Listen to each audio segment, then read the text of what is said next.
ونصلي ونسلم على رسوله الكريم. أما بعد،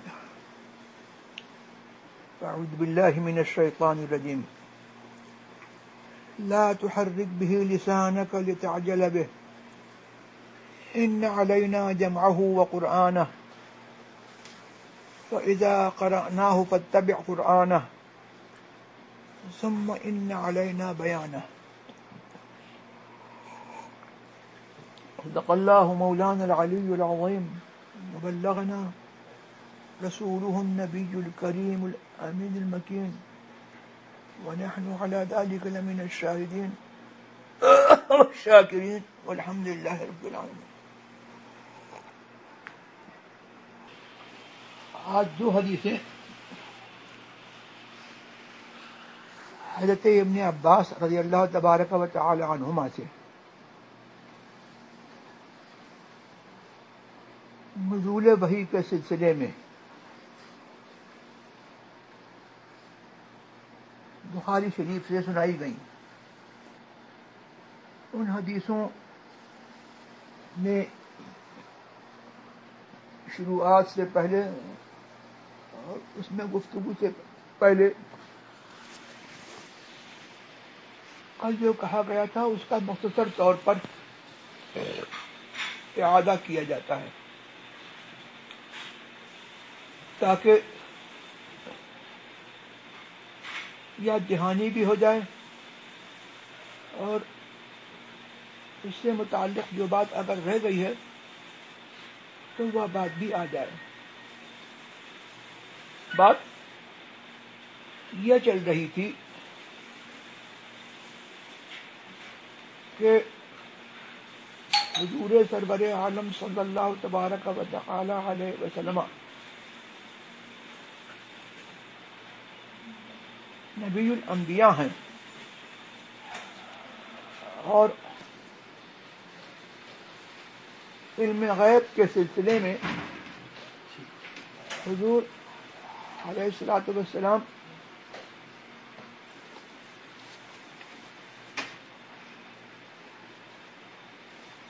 سارے انبیاء و مرسلین پر آپ کو یہ فضیلت حاصل ہے کہ علم غیب اصالتاً یہ انبیاء کا منصب ہے اور انبیاء اللہ تبارک و تعالیٰ کے غیب پر مطلع ہوتے ہیں اور نہ صرف مطلع ہوتے ہیں بلکہ اللہ تبارک و تعالیٰ اپنے غیب پر ان کو مسلط فرماتا ہے. اور اس سلسلے میں آیت کریمہ پڑھی گئی تھی کہ عالم الغیب ولا یظہر علی غیبہ احد الا من ارتضی من رسول. اللہ تبارک و تعالی عالم الغیب ہے، اس کا نام اسماء صفات میں اس کا ایک نام ہے عالم الغیب. غیب کو ذاتی طور پر بے کسی کی عطا کے غیب کا جاننے والا، تو اس کا علم غیب ذاتی ہے اور ذاتی ہونے کے ساتھ ساتھ اس کا علم غیب محیط تفصیلی ہے اور بالفعل غیر متناہی بالفعل ہے. اور اس کے علم سے ساری مخلوق کے علوم کو کوئی وہ نسبت بھی نہیں ہے جو سمندر سے ایک قطرے کو ہوتی ہے کہ سمندر سے جو ایک قطرہ اٹھاؤ تو وہ اس کا لاکھواں کروڑواں یا اس سے ہی بڑھ کر کے کوئی جز ہوگا. اور اللہ تبارک و تعالی کی صفت اس سے پاک ہے کہ وہ کسی میں منتقل ہو یا کسی میں حلول کرے، اور نہ وہ محل حوادث ہے اور نہ کسی حادث میں نہ اس کی ذات حلول کرتی ہے نہ اس کی صفت حلول کرتی ہے، تو اس سے تو کوئی نسبت اللہ کے علم سے مخلوق کو علم کو ہو ہی نہیں سکتی۔ جو علم الہی کا ایک ذرہ بھی اور اس میں تجزی نہیں ہو سکتی، تقسیم نہیں ہو سکتی، یہ بطور فرض کہا جا رہا ہے کہ اس کا اگر فرض کرو کہ ایک ذرہ بھی علم الہی کا کوئی دوسرے کو ثابت کرے تو وہ مسلمان نہیں ہے۔ اور مخلوق کا علم جو ہے وہ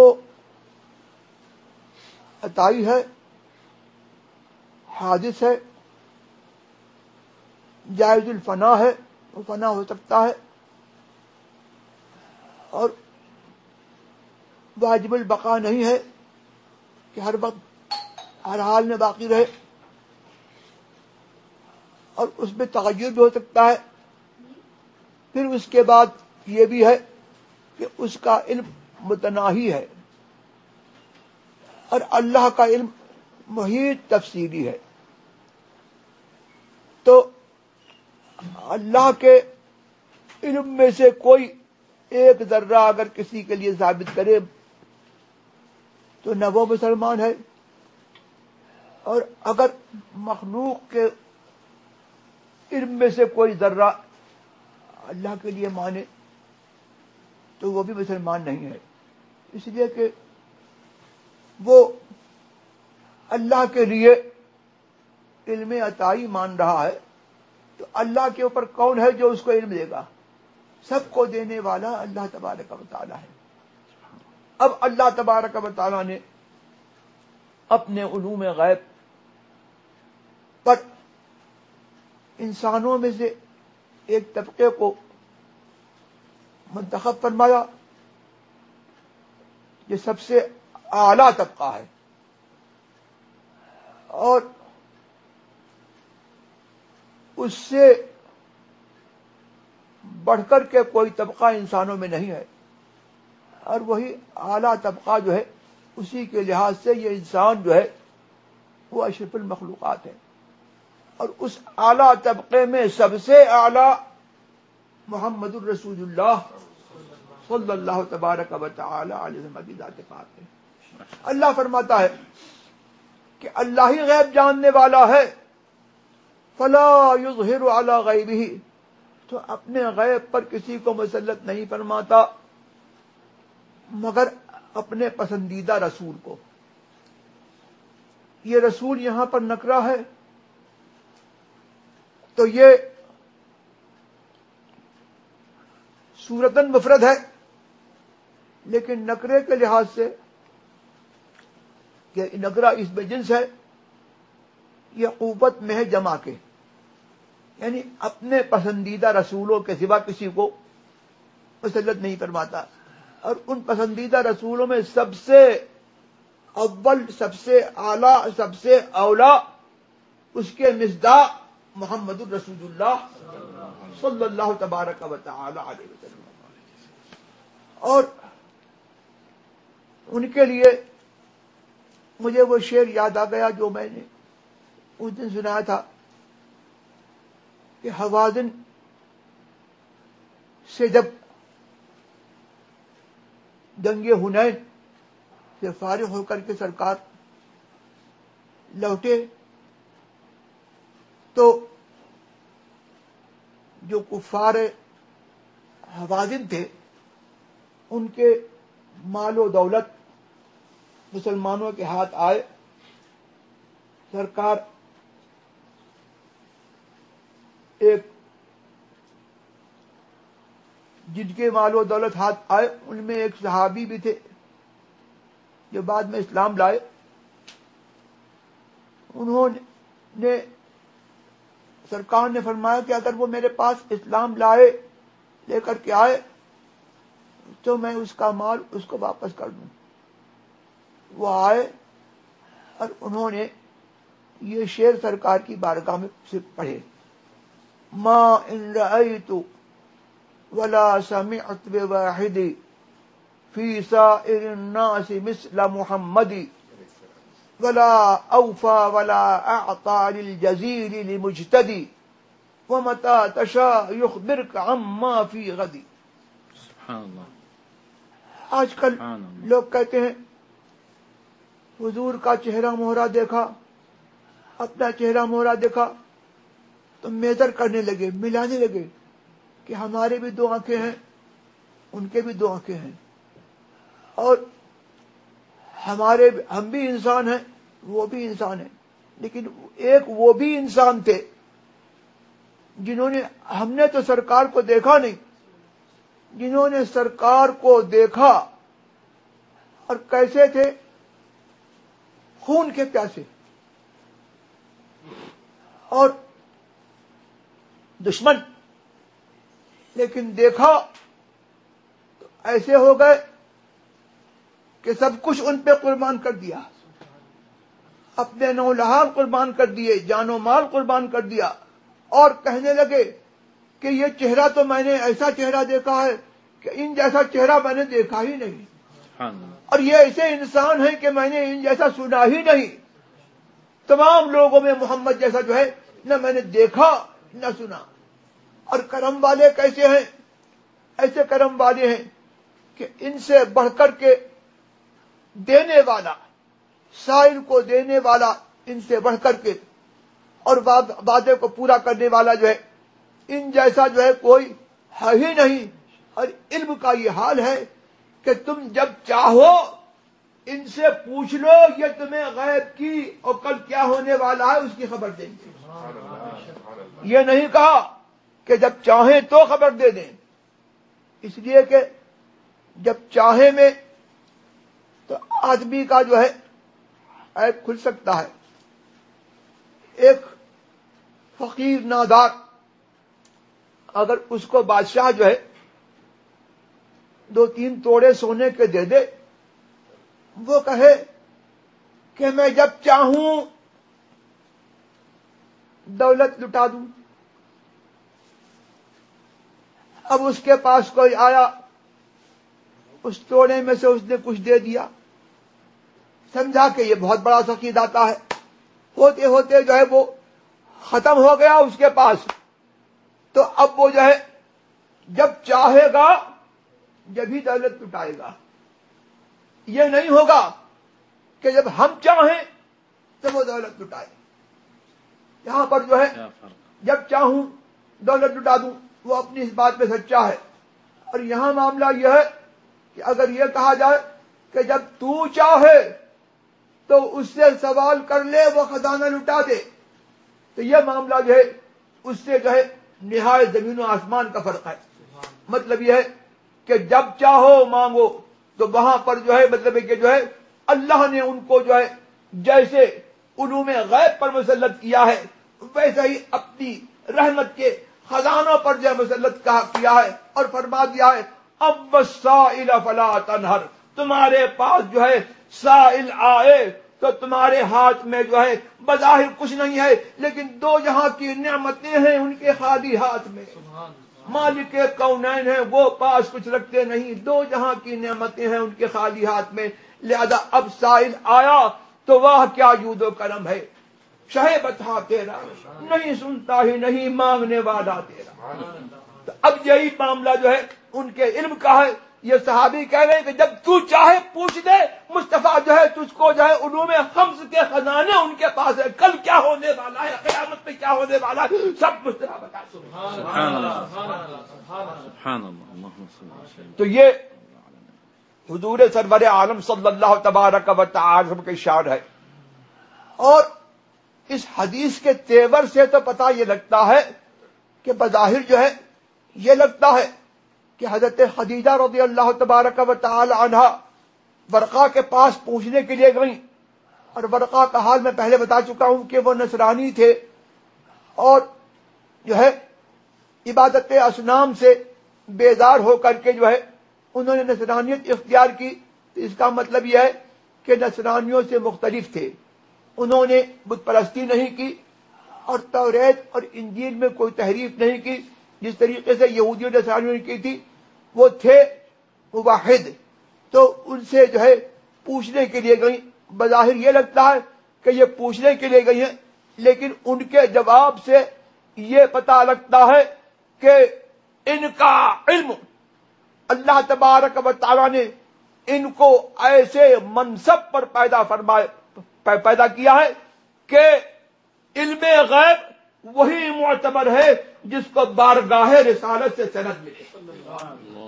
بارگاہ رسالت سے جس کو سند ملے وہی علم جو ہے معتبر ہے.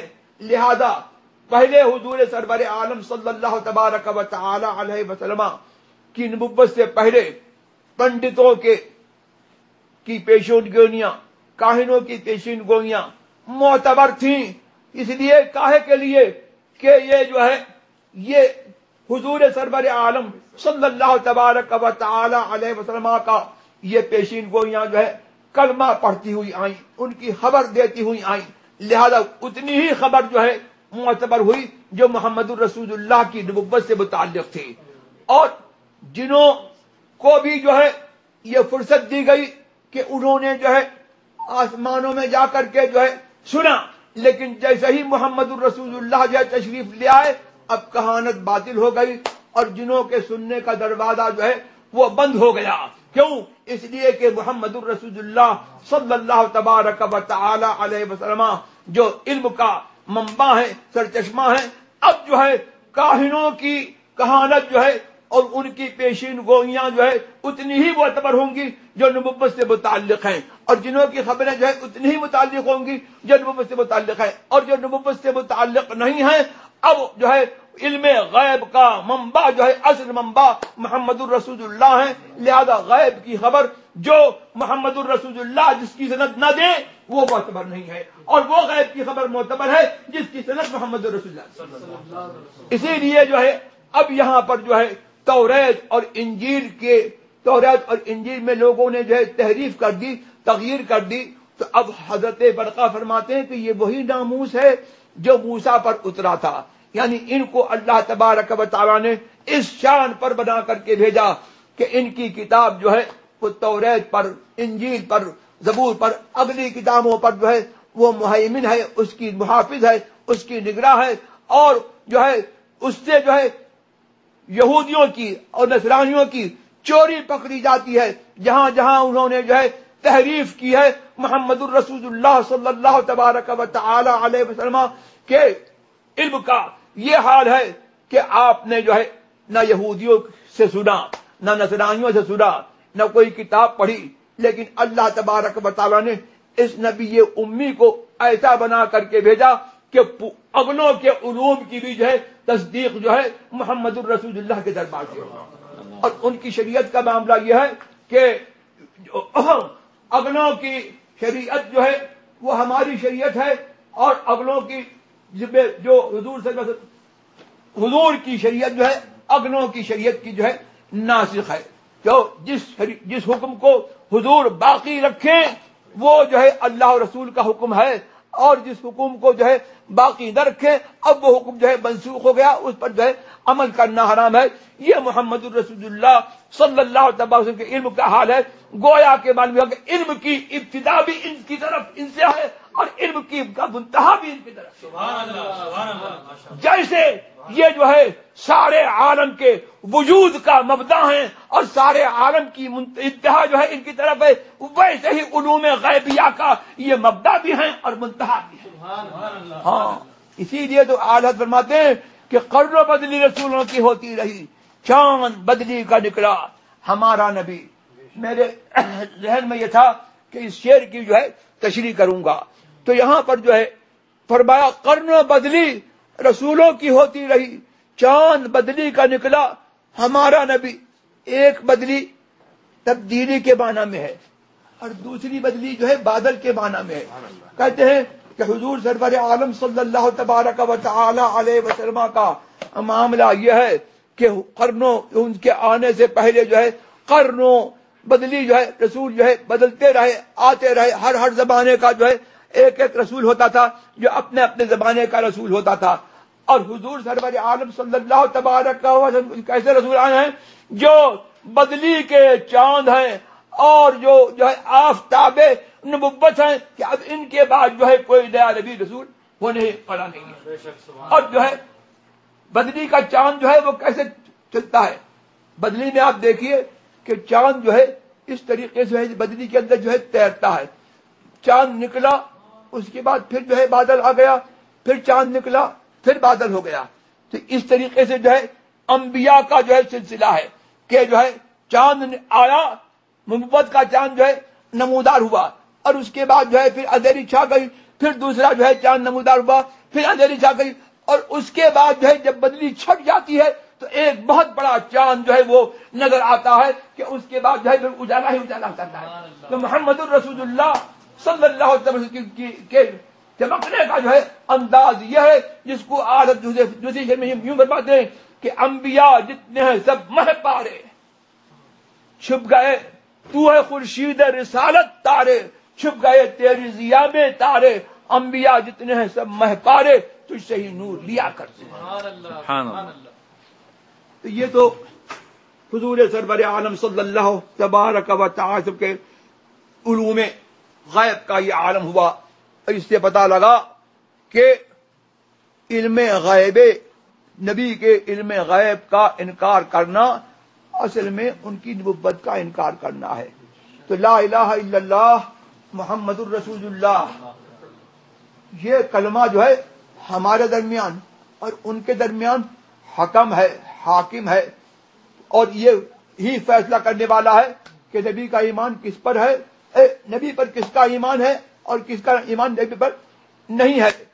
فرمایا لا الہ الا اللہ محمد الرسول اللہ اللہ کے سوا کوئی معبود نہیں محمد اللہ کے رسول ہیں. تو ہم کہتے ہیں کہ محمد اللہ کے رسول ہیں تو اگر سرکار کو کچھ خبر نہیں ہے تو کاہے کے رسول ہیں. مطلب یہ ہوا کہ رسول جو ہے یہ بتاتا ہے کہ اللہ تبارک و تعالی کے بحر معراج ہیں. اللہ تبارک نے ان کو علوم غیب عطا دے کر کے بھیجا ہے اولین و آخرین کے علوم دے کر کے بھیجا ہے اور اس کے ساتھ ساتھ ان کو مختار بنا کر کے بھیجا ہے اور ایسا بنا کر کے بھیجا ہے کہ وہ انسان تو ہے لیکن ان جیسا انسان جو ہے کوئی انسان نہیں. اور پھر یہ محمد الرسول اللہ بہت سے لوگ کہتے ہیں کہ حضور زندہ نہیں ہے اور مر کے مٹی مل گئے معاذ اللہ لیکن کلمہ بتا رہا ہے لا الہ الا اللہ محمد الرسول اللہ. محمد اللہ کے رسول ہیں کتنے بولو جب محمد اللہ کے رسول ہیں اس کا مطلب یہ ہے کہ محمد ہیں رسول ہیں جیسے پہلے رسول تھے آج بھی رسول ہیں قیامت تک جو ہے رسالت ان کی باقی رہے گی اور وہ جو ہے باحیات ہیں. جیسے کل زندہ تھے آج بھی زندہ ہیں کل بھی زندہ رہیں گے. تو زندہ ہے واللہ تو زندہ ہے واللہ میری چشم عالم سے چھپ جانے والے. اب حدیث سناؤ دوسری والی جس کے سلسلے میں نے آیت کریمہ پڑھی. حضور نے اللہ نے فرمایا لا تحرک به لسانک اے محبوب اپنی زبان کو حرکت مت دو لتعجل به تاکہ جو قرآن کریم تمہاری طرف نازل کیا گیا اس کو جلدی سے یاد کر لو اس لیے زبان کو حرکت مت دو. ان علینا جمعہ و قرآنہ ہمارے ذمہ کرم پر ہے جمعہ کہ ہم اس کو تمہارے سینے میں جمع کر دیں وہ قرآن اور ہمارے ذمہ کرم پر یہ ہے کہ ہم تمہیں اس کے پڑھنے کی قدرت دیں وہ قرآن یعنی تقرأ اور اس کے بعد یہ ہے فَإِذَا قَرَأْنَاهُ فَاتَّبِعْ قُرْآنَهُ جب ہم اس کو پڑھیں یعنی جبریل جب پڑھیں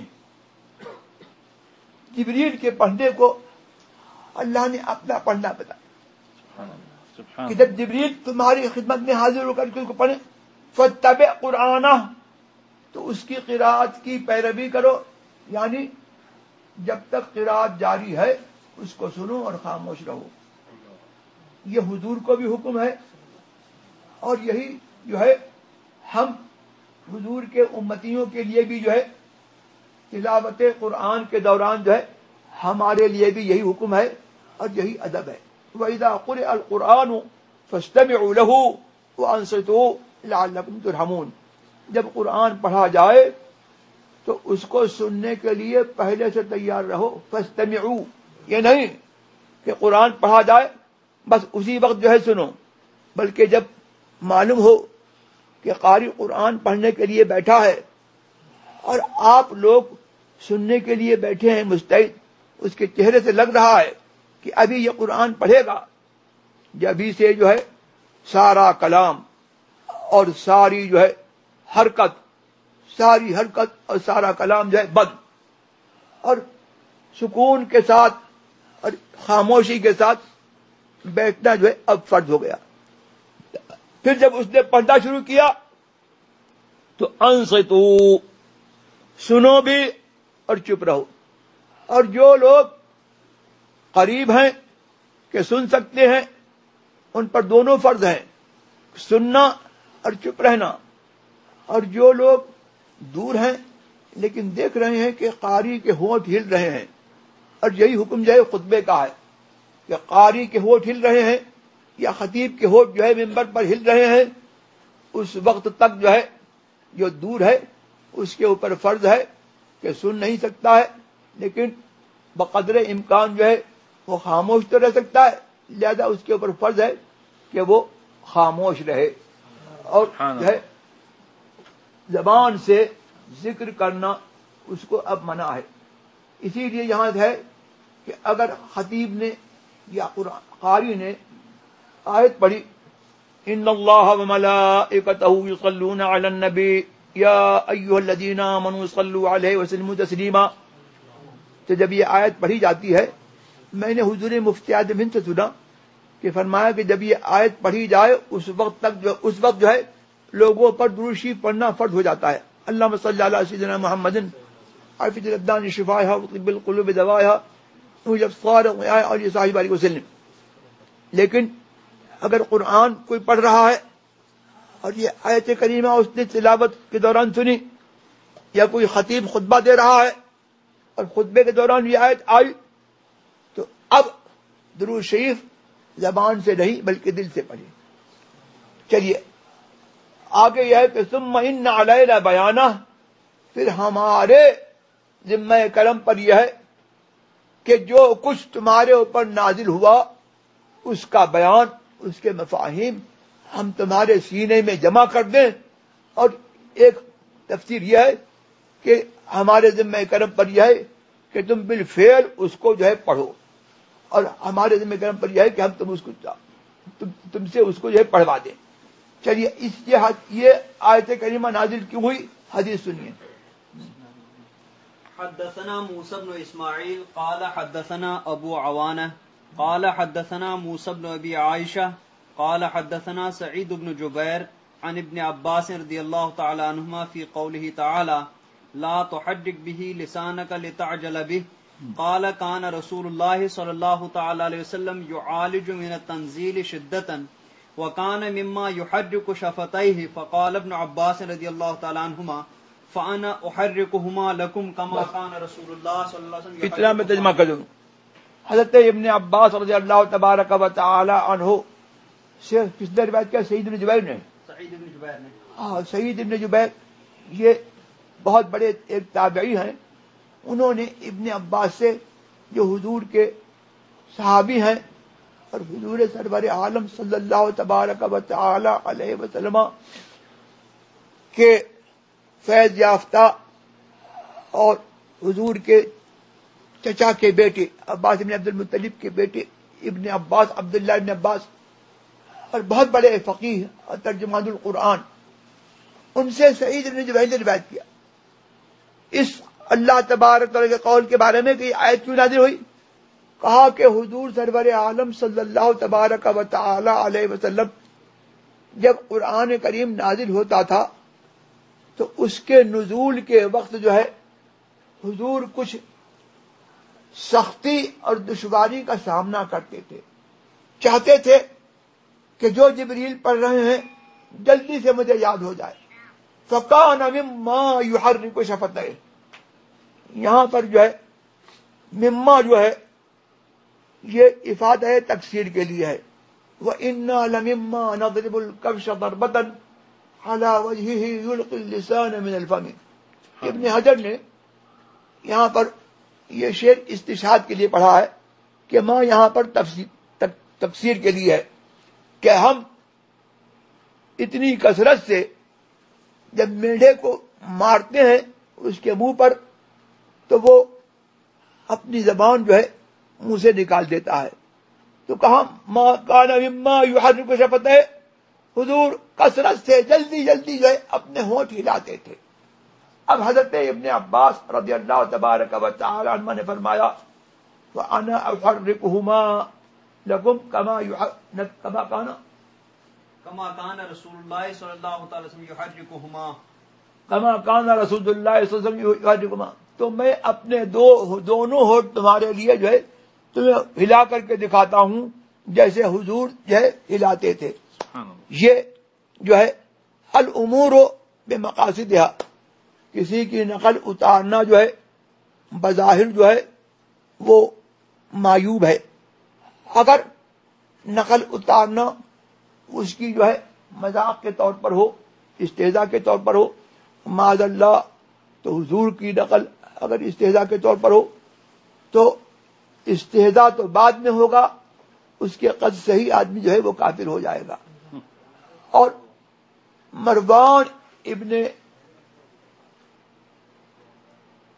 حکم ابن عاص کا واقعہ یہ ہے کہ حضور سرور عالم صلی اللہ تبارک و تعالی علیہ وسلم ایک مرتبہ حکم ابن عاص نے دیکھا کہ آپ چل رہے ہیں تو جب آپ چلتے تھے تو چلنے کی قوت سے یہ لگتا تھا جیسے کندھے جو ہے حضور کے جو ہے وہ اچک رہے ہیں، اور گویا کہ حضور کی شمائل میں جایا ہے کہ ایسے چلتے تھے گویا کہ ڈھال پر سے، پہاڑ پر سے جو ہے آپ نیچے آ رہے ہیں.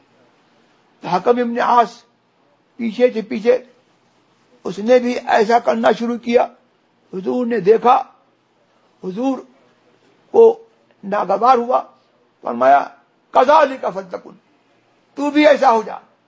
چنانچہ جو ہے رسول اللہ کا کہنا تھا، وہ زبان جس کو سب کن کی کنجی کہیں اس کی نافذ حکومت پہ لاکھوں سلام، کہہ دیا ہو گیا.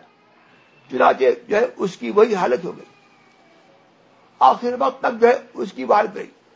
تو یہ حضور کا تو کمال تھا، حضور کی جو ہے یہ ایک حالت محمودہ تھی.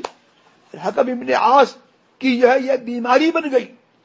تو یہاں پر جو ہے نقل یہاں پر جو حضرت ابن عباس نے کی یہ استہزاء کے لیے نہیں بلکہ حضور کی ایک اچھی ادا قائم رہے اور یاد رہے، اس کی یاد دہانی کے لیے اور اس کو جو ہے قائم رکھنے کے لیے انہوں نے جو ہے وہ اس ادا کو ادا کر کے جو ہے دکھایا کہ میں بھی جو ہے جیسے حضور اپنے ہونٹ ہلاتے تھے میں تم کو جو ہے ہونٹ ہلا کر کے دکھاتا ہوں کہ میں نے تو رسول کا جلوہ دیکھا ہے اور یہ ادا دیکھی ہے. تم نے رسول کا جلوہ نہیں دیکھا ہے تو کم سے کم جو ہے میرے اندر جو ہے رسول کی صدا کو دیکھو اور میرے ذریعے سے جو ہے مجھے دیکھ کر کے رسول کا جلوہ دیکھو. اب پھر سعید ابن جبیر جو اس حدیث کے راوی ہیں وہ بھی جو ہے اس طریقے سے جو ہے وہ اپنے ہونٹوں کو ہلا کر کے دکھاتے تھے.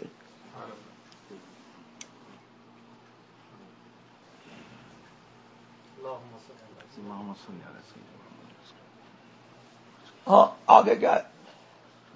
وقال سعید انا وحركهما كما رايت ابن عباس رضی اللہ تعالی عنہما يحركهما. سعید بن جبیر نے کہا کہ میں تمہارے لیے جو ہے تم کو اپنے شاگردوں کو کہا کہ میں تم کو ہلا کے دکھاتا ہوں، جیسے کہ حضور سرور عالم صلی اللہ علیہ وسلم اس کو جو ہے ہلا کر کے ہلاتے تھے.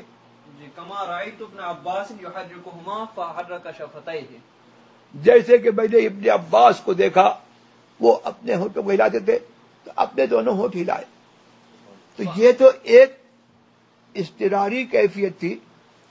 اس سے پتہ لگتا ہے کہ صحابہ کی حرص کیا تھی. حضور کی کیسی بھی کوئی ادا ہو، وہ اضطراری ہو اختیاری ہو، اور حضور سرور عالم صلی اللہ تبارک و تعالی علیہ وسلم کی وہ ادا اب سنت جو ہے وہ سنت ہدا ہو یا جو ہے حضور کے خصائص میں سے ہو، ان کی حرص یہ تھی کہ حضور کی کوئی سنت ہم سے چھوٹنے نہ پائے. عبداللہ ابن عمر رضی اللہ تبارک و تعالی عنہما کا یہ حال کہ آپ نے دیکھا کہ حضور سرور عالم صلی اللہ تبارک و تعالی علیہ وسلم ایک غزوے میں تشریف لے گئے اور امامہ مبارک بے اختیار جو ہے آپ کے امام مبارک ایک پیڑ کی ٹہنی میں الجھ گیا. عبداللہ ابن عمر جب وہاں سے گزرتے تھے تو تکلف کر کے کوشش کر کے اپنا الاجا اپنا امامہ جو ہے اس ٹہنی کو جاتا. تو یہ صحابہ کا حال ہے کہ حضور کی اداؤں کو اور حضور کی سنتوں کی ایسی حفاظت فرماتے تھے. اور آج کل کچھ ایسے لوگوں کا حال ہے کہ ان کے آثار کو مٹانے میں کوشش کرتے ہیں. چلیے اب فانزل اللہ تعالی لا تحرک به لسانک لتعجل به ان علینا جمعه وقرآنہ. تو اللہ نے یہ آیت اتاری لا تحرک به لسانک. اللہ وہی کے کلمات سے کو لے کر کے سن کر کے آپ اپنی زبان کو حرکت نہ دیں لتعجل به کہ اس کو یاد کرنے کی آپ جلدی فرمائیں. ان علینا جمعہ فی صدرک، ہمارے ذمہ قلب پر ہے کہ آپ کے سینے میں اس کو ہم جمع کر دیں. وقرآنہ یعنی قرآن جو ہے یہ مصدر ہے قرات کے معنی میں، یعنی وتقرأہ، اور ہمارے ذمہ کرم پر یہ ہے کہ آپ اس کو جو ہے پڑھیں. جی قال جمعه لك في صدرك وتقرأه فإذا قرأناه فاتبع قرآنه قال فاستمع له وانصت. جب ہم اس کو پڑھیں فتبع، اتبع کے معنی استمع له وانصت، اس کی پیروی کرو، یعنی اس کے بعد ہمارے پڑھ لینے کے بعد جو ہے تم جو ہے وہ اس کو جو ہے سنو اور اس میں اس کی تلاوت کے دوران خاموش رہو. اور آگے کیا ہے؟ ثم ان علینا بیانہ ثم ان علینا ان تقرأه فكان رسول الله صلی اللہ تعالی وسلم بعد ذلك اذا اتاه جبریل استمع فاذا انطلق جبریل قرأه النبی صلی اللہ تعالی وسلم كما قرأه. ہاں اب ثم ان علینا بیانہ، پھر ہمارے ذمہ کرم پر یہ ہے کہ تم سننے کے بعد جو ہے ہمارے ذمہ کرم پر یہ ہے کہ ہم جمع کر دیں گے اور تمہیں اجازت دیں گے اس کے پڑھنے کی، تو تم اس کو پڑھو گے. پھر حضور کی عادت کریمہ یہ تھی کہ جب جبریل آتے تھے تو جب تک وہ پڑھتے رہتے تھے حضور سنتے تھے، خاموش رہتے تھے، اور جب پڑھ کے چلے جاتے تھے تو حضور کو بالکل یاد ہو جاتا تھا اور حضور سنا دیتے تھے کہ جبریل یہ وہی لے کر کے آئے اور اس کو پڑھتے تھے. یہ حضور کا معجزہ تھا. چلو ہو گیا ابھی. اللہم صلی علی سیدنا و مولانا محمد حافظ الابدان و شفاها وطب القلوب دواها والابصار وضیاها علی صاحب الکرام تنجل من عمد اللہ عظم اللہ قبل امام وعیدی بارک وسلم صلاة تنجینا بها من جمیع اعمال من افات